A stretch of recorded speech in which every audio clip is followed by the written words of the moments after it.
going to say it. Question 7. How do you deal with athletes who think that they are better than they are? I guess a first question I would ask would be, what are some of the issues that we run into as coaches or as the athlete when someone does believe that they're better than they are? Ego.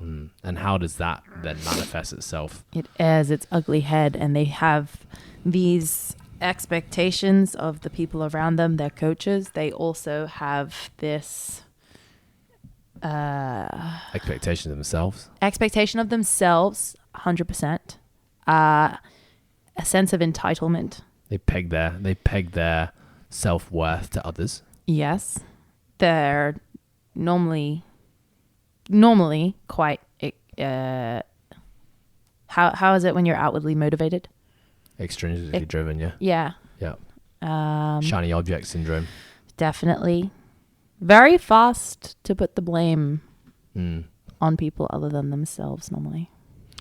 And so I think all of the things we just mentioned, why is that? And the word athlete was used in this question. So let's paint the picture of someone who is aspiring to be competitive in the sport. All of the things we've just talked about, why are those negatives in allowing this person to be the best version of themselves in the sport? Yeah. That's a hard one. I think that, number one, I think it's not the be all and end all. I think that you can be extrinsically motivated and be successful, but I think a lot of that has to come from the inside as well. I think that at least within our sport, because it's undefined and has so many tests and so many people, new people coming in and out of the sport, you're never going to be the best at everything. And there are always going to be people taking over and getting worse. And, there's all these different aspects that come into play. So I don't think that you can have this I'm the best mentality, because you will probably forever be defeated. Yeah.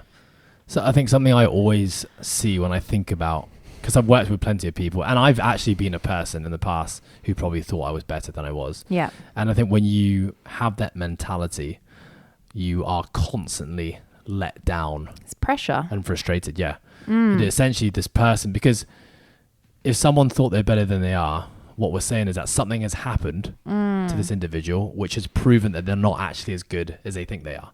Which basically means, in the way that the question was phrased, was that this person is underperforming and they're frustrated at their performances. Yeah. Because someone's actually crushing everything and they think they're good, well then they're not better than they are. They actually are really good. You know what I mean? I'm really good, and I am. And you are. So I think, but I do think that so much of the thinking about this avatar, this person who suffers from this, you're right. A lot of these people are people who tie their success to things outside of their control versus inside their control. Do you find from experience, and this is me if I'm trying to think of like people that I've met along my journey, it's never been people who have not competed. It's people who have competed and then in their time of competing did quite well, but the sport's outgrown them.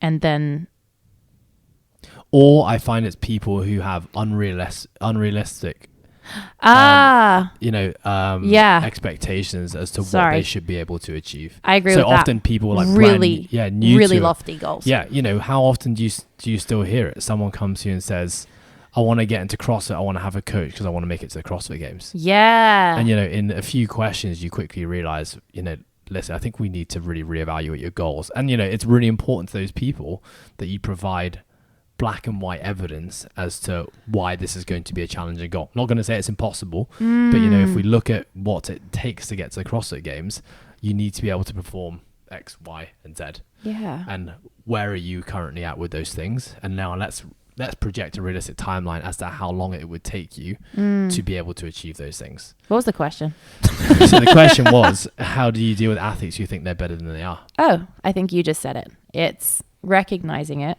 not belittling them for it or making them feel bad about it. It's just in a nice but confronting way, show them where they're at and what they actually need to be at to be able to have the level of confidence that they do. Yes. It's not to beat them down or make them feel really shit about themselves, but it's just like, hey, this is just like a little bit of a reality check. Like, yeah, you're doing really well, but you know, the level that you would like to aspire to get to or whatever is up here. You know? And it's you're right, that's really the most important place to start. But it's tough because we remind people all the time the importance of controlling what you can control and ignoring what's outside of your control.